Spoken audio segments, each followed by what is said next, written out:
Uma das maneiras de destruir um país é abrir mão de suas riquezas.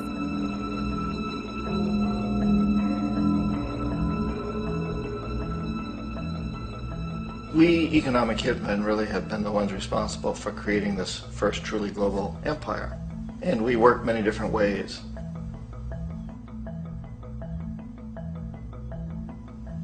But perhaps the most common is that we will identify a country that has resources our corporations covet, like oil, and then arrange a huge loan to that country from the World Bank or one of its sister organizations.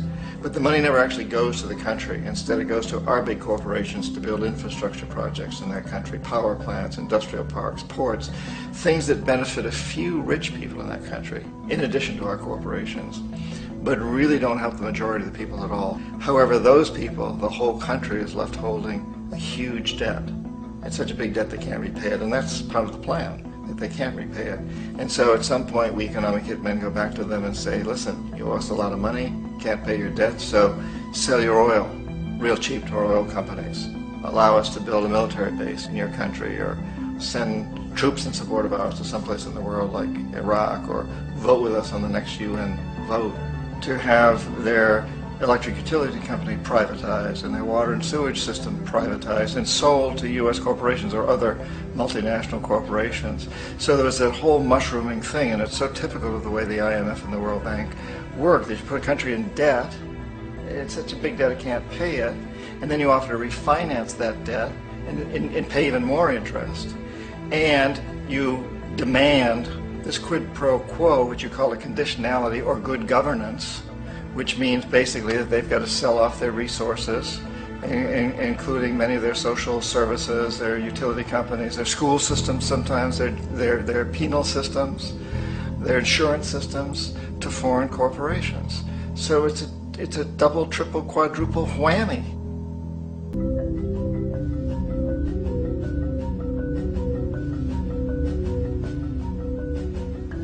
When Arbenz became president of Guatemala, the country was very much under the thumbs of United Fruit Company, the big international corporations. And Arbenz ran on this ticket that says, you know, we want to get the land back to the people. And once he took power, he was implementing policies that would do exactly that, give the land rights back to the people. United Fruit didn't like that very much. And so they hired a public relations firm, launched a huge campaign in the United States to convince the United States people, the citizens of the United States, and the press of the United States, and the Congress of the United States, that Arbenz was a Soviet puppet, and that if we allowed him to stay in power, the Soviets would have a foothold in this hemisphere. And that, at that point in time, was a huge fear on everybody's mind, the Red Terror, the Communist terror. And so, to make a long story short, out of this public relations campaign came a commitment on the part of the CIA and the military to take this man out. And in fact, we did. We sent in planes, we sent in soldiers, we sent in jackals, we sent everything in to take him out, and did take him out. And as soon as he was removed from office, the new guy that took over after him basically reinstated everything to the big international corporations, including United Fruit.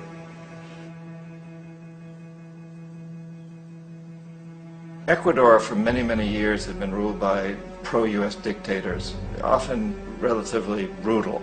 Then it was decided that they were going to have a truly democratic election. Jaime Roldos ran for office, and his main goal, he said, as president would be to make sure that Ecuador's resources were used to help the people. And he won, overwhelming, by more votes than anybody had ever won anything in Ecuador. And he began to implement these policies to make sure that the profits from oil went to help the people. Well, we didn't like that in the United States. I was sent down as one of several economic hitmen to change Roldos, to corrupt him, to bring him around, to let him know, you know, okay, you know, you can get very rich, you and your family, if you play our game, but if you continue to try to keep these policies you've promised, you're going to go. He wouldn't listen. He was assassinated. As soon as the plane crashed, the whole area was cordoned off. The only people allowed in were U.S. military from a nearby base and some of the Ecuadorian military. When an investigation was launched, two of the key witnesses died in car accidents before they had a chance to testify.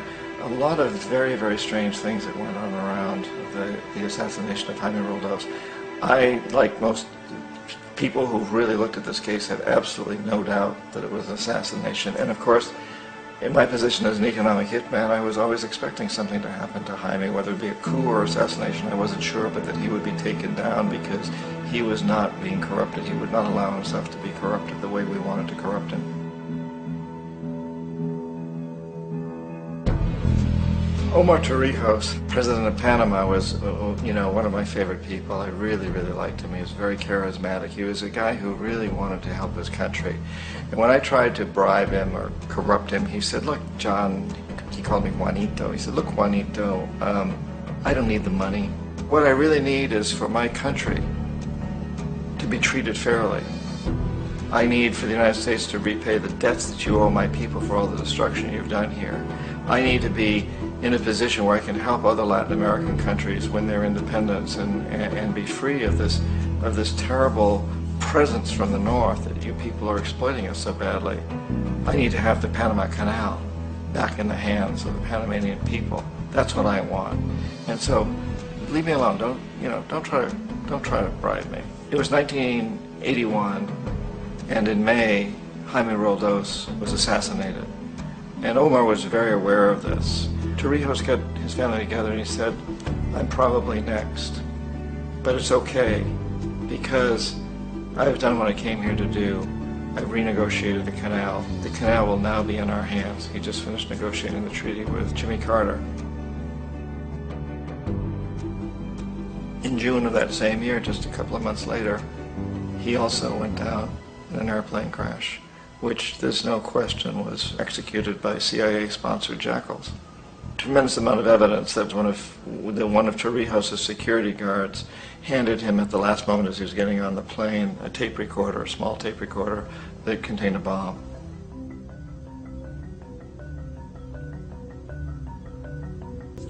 The military goes in. And in that way we've really created an empire, but we've done it very, very subtly.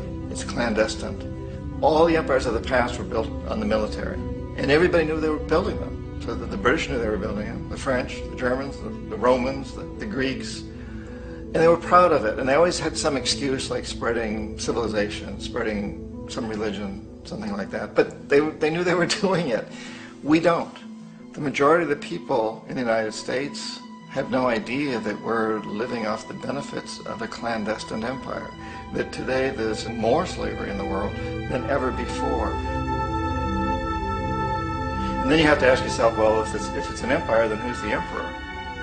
Obviously, our presidents of the United States are not emperors. An emperor is someone who's not elected, doesn't serve a limited term, and doesn't report to anyone, essentially. So you can't classify our presidents that way. But we do have what I consider to be the equivalent of the emperor, and it's what I call the corporatocracy. The corporatocracy is this group of individuals who run our biggest corporations, and they really act as the emperor of this empire.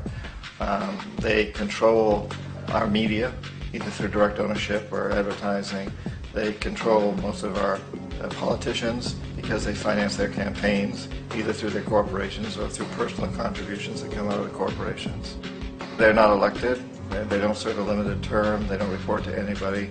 And at the very top of the corporatocracy, you really can't tell whether a person's working for a private corporation or the government because they're always moving back and forth.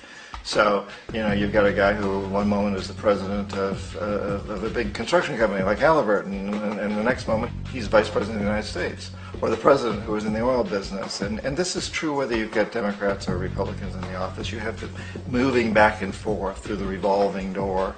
And in a way, our government is invisible a lot of the time, and its policies are carried out by our corporations on one level or another.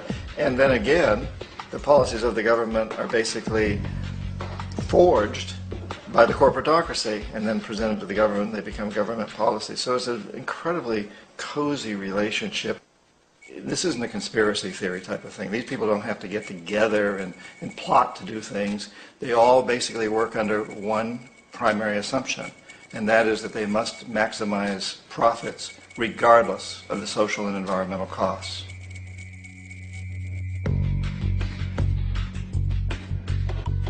This process of manipulation by the corporatocracy through the use of debt, bribery, and political overthrow is called globalization.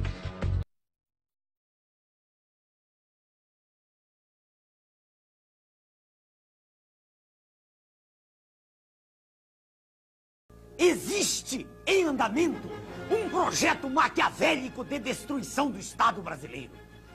Pretende-se entregar todo o patrimônio da nação, estatais, Banco do Brasil, bancos estaduais, subsolo, Amazônia, enfim, entregar tudo o que representa riqueza, riqueza verdadeira, para os donos do poder mundial. Dizem que isso é modernismo, que vamos ingressar no primeiro mundo, que o Estado deve ser o menor possível e que tudo que é estatal deve ser privatizado.